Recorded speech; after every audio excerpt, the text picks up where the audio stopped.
Alright, today we are going to cut out our layers, and a couple of videos ago we did design the layers and paste them over onto a mat.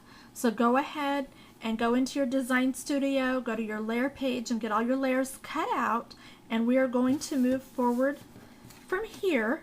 And now I'm going to move the camera over to our book. Let's see. Okay. And there's something that I do need to explain on our book. Normally when I design a book, the images that I put on the outside of the book, let me zoom out just a little bit. I use the blackout creative feature on the cartridge so that on my book it's all a solid image and it doesn't cut out like the details of the jack-o'-lantern or the details of the castle. It would just be an outline of that image.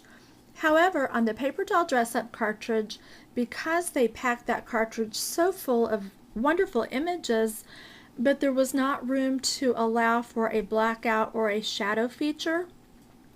So when using this cartridge, we didn't have a choice. We had to go ahead and just cut out the base image with all of the little details. So I'm going to show you how we're going to fix that and that it's not going to be a problem. But for future books, when you add your images, if they have a blackout feature, that would give you a nice smooth page.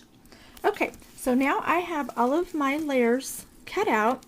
Some of my layers I have cut 2 of the same image, and some I have only cut 1, and there's actually a couple different reasons for this. One is if you want to pop your image with pop dots to give it a really nice effect. It really looks a lot nicer if you take your base image and you paste it to your page, and then you take a second image that's exactly the same and you add your little pop dots. That way when you look at it from the side, you don't see your decorative paper outlining the cat, but it looks like a shadow of your cat or your image. So some of the ones that I've cut 2 out of, it's because I do want to pop dot it, and I'm going to use 2. Another reason to cut 2 is on the jack-o'-lantern. I wanted to do the jack-o'-lantern in orange, but I wanted the top to be in green, so I cut out 2 images, and I'm just going to use my scissors to cut the top off of this and paste it to the jack-o'-lantern. Okay, then to fix the pages that do have all the little cuts, there's a couple different ways to do it. On the jack-o'-lantern, I am going to use mulberry paper, but you could just use yellow cardstock, but I want it to look like his little eyes and mouth are glowing. So I'm going to cut out, I'm just going to use a punch, a circle punch, but you could just cut it freehand or however you like. And I'm just going to punch out a circle of mulberry paper. Where did it go? Oh, here it is. And attach it to, okay, well that's a little small, so it'll fit if I glue it just right. And I'm going to attach it to the back of the jack-o'-lantern. Then when I glue this to my page, you will see that it covers up all those little cuts so you don't see them, so it's really not a big deal.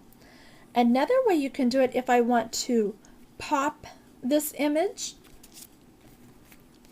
such as on the castle, I went in and I cut 2 of the castles, and as what I did, since I can't do the blackout, I just put my blade pressure really low so that although you can see the outline of the door and the windows, it didn't actually cut it all the way through.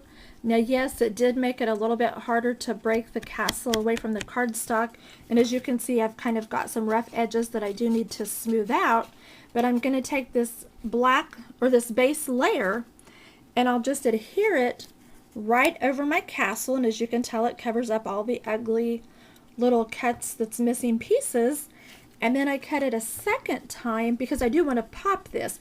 If I wasn't going to pop it, I probably would have just did this, because by adding the yellow paper behind the windows and doors, I could have just glued this directly over my page, and it covers up all of the ugly stuff just like the pumpkin did. But I kind of thought I wanted to at least try to pop my castle and see what it looks like.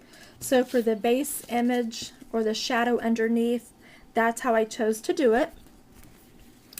Okay, at this point I think we want to go ahead and ink our edges. Let me get my ink, and again I'm using the Cat Eye, the Blackbird, the Cat Eye ink. And I am just going to go on all of my images that I've cut and just give it a light inking around all of the edges. If you choose to do a black cat, you might want to ink the edges of him in white, or maybe you won't actually add ink. Let's see, what else do I want to ink? I've already inked a couple. I've inked my tombstone and I've inked my moon. Let's see, my little ghost. Sorry, I got my arm in the video. Give him a little bit of ink. And this just kind of gives it a nice look on the edge. Okay, and we'll stop there with the inking. I'll go back and look at everything.